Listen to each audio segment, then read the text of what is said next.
Automation has been a bit of a boogeyman when it comes to employment, since we're losing jobs to robots really fast. One area where people seem happy to let robots conquer the job market is the restaurant industry. With less humans willing to work these jobs and more robots available on the market, your next meal might not come from the hands of a human. In this video, we look into the trend. Let's meet Stellar Pizza. Imagine you work for SpaceX. The pay isn't as good as you'd expected, and the hours are long, but you know that you have a lot to learn from this experience. Like most SpaceX employees, your goal was always to burn yourself out at SpaceX and use that chip on your shoulder to land a way better job later down the line. Well, the day has come, and you've left SpaceX. What do you do next? Opening a pizza place was probably not on the top of your list, but that's what Benson Tsai, Brian Langone, and James Wahawson decided to do with about 24 of their SpaceX colleagues. But this isn't your average pizza place. True to the futurist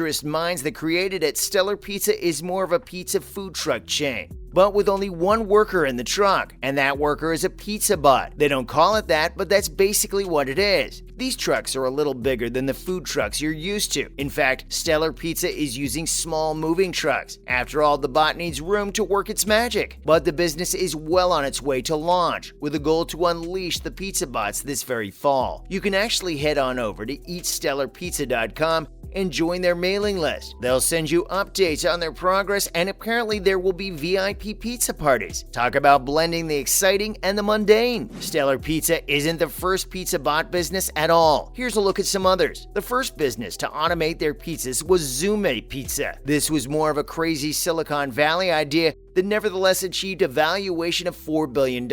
They also received venture capital from SoftBank, the big Japanese holding company that funded the likes of WeWork and Uber. Zume started its operations in 2018, and they too had a pizza bot in the back of a truck. Unfortunately, that venture didn't last very long, and it ended poorly. Zume ended up laying off 360 of their employees, which was pretty much half of the staff. They took what they had left over and transitioned it to a compostable food packaging company. That's an odd shift if we've ever heard of one. Another pizza bot hopeful is 800 Degrees Go, the brainchild of Chef Anthony Caron. His robots will get full-sized ghost kitchens to work in. Because of the freedom offered by a proper kitchen, 800 Degrees will be serving artisanal pizza, and their head chef will be the stoic Pietro the robot. Pietro is the opposite of Gordon Ramsay. He never loses his temper, he never yells, but his food is always cooked through. 800 Degrees Go hasn't got underway yet, but they have big plans. They're planning on deploying 3,600 machines in the years to come. If this business and Stellar Pizza end up working out, the pizza game may never be the same again. Now, we've talked a lot about pizza bots, but what does a robot kitchen look like? They look less like the restaurant kitchens you may have seen in real life or on TV, and more like the assembly lines you might have seen in behind-the-scenes videos of car factories. The robots don't walk around or even roll around on wheels. They're actually arms that are bolted to the walls and ceiling of the kitchen. An engineer can program the robots with different recipes for customers to order. Once the robot is commanded to make a certain recipe, it can grab ingredients from their designated locations and assemble the dish. They can absolutely cook as well, with temperature sensing so they know how far to take a certain ingredient. They then put everything together and a human will bring it out to you. And while this video has looked at pizza bots so far, they're not the only ones. Miso Robotics have created the Flippy 2, or as we prefer to call it, the Frybot. This robot is all about manning the fryer, and it's actually already deployed in Chipotle, White Castle, and Wing Zone locations in the US. The Gulf fast food franchise Americana is bringing the Frybot to KFC's, Hardee's, and Pizza Huts in the Middle East too. A fully independent robot kitchen would require a robot to handle each station of a traditional line kitchen. But once you've got that set up, a skeleton crew of humans is enough to verify the dishes and maintain the robots. All this tech looks advanced, doesn't it? How far are we into the robot kitchen transition? According to Miso Robotics Chief Strategy Officer, we can look forward to seeing more pizza bots and fry bots in the very near future. He estimates them being commonplace marketplace by 2024 or 2025, and there are already more of them out there than you suspect. Besides the robots we've looked at so far, Chipotle is testing Mizo's Chippy Bot at their innovation hub, the Chipotle Cultivate Center. The most surprising thing about that is Chipotle has an innovation hub, but before you know it, Chippy will be in their kitchen seasoning your chips. It's expected to roll out to Southern California Chipotles later this year. The big barrier to introducing robots in the kitchen was price. But now that they're being manufactured at scale, they've become relatively cheaper. Small restaurants will not be staffing their kitchens with robots anytime soon, but the fast food chains can definitely realize the economic potential of replacing humans with robots. That's not to say that robots can fully replace humans in the kitchen, and we're a long way from a robot kitchen winning Michelin stars. But for the sort of mechanical and repetitive work that goes on in fast food restaurants, robots are a no-brainer. In fact, let's look at the reasons why this is a good thing. In the short term, robots will make kitchens way safer. While every city and state in the world has strict workplace safety standards, many kitchens ignore them in the interest of being faster and cheaper. With robots, safety isn't really much of a concern anymore. Not until Skynet is born anyway. You can see that robots are starting by taking over the most dangerous parts of a kitchen operation, from the fryers to the pizza ovens. These were some of the most dangerous pieces of equipment that cooks had to work with, and they've definitely caused serious injuries over the years. The safety benefits aren't just good for the cooks, they also keep the C-suites safe from lawsuits and workman's comp. Another reason why the executives are excited about robots is that they're a big upfront cost, but a negligible running cost in the long run. They can work 24 hours a day, they never need time off, and you don't have to pay them wages. All you have to do is hit them with a wrench when they break. The sheer tons of money saved in hiring kitchen crews can be used by these businesses to expand their operations,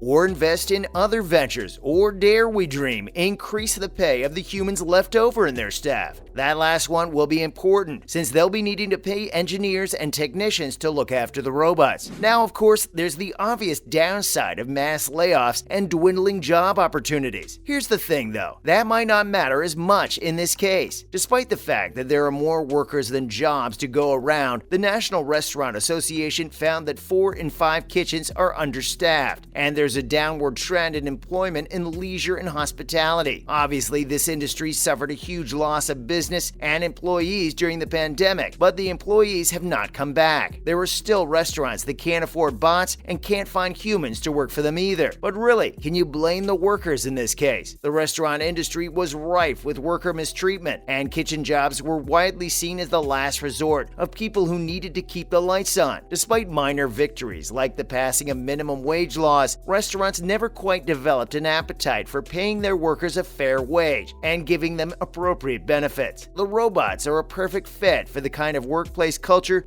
that restaurants foster in their staff. They can freely overwork them and refuse to pay them because the robots don't have families to feed or rents to pay. That's pretty much the biggest reason why automation will have the easiest time consuming this industry out of pretty much all the other industries in the world. It's kind of depressing to think that the restaurant industry would rather hop onto a new and relatively untested trend of automating their kitchens than actually treat their workers like human beings. But that's capitalism for you. That's it for this video. Are you excited to dine in your first robot-operated restaurant? And how do you feel about the impact of these robots on the job market? Let us know in the comments section below. And don't forget to like, share, and subscribe.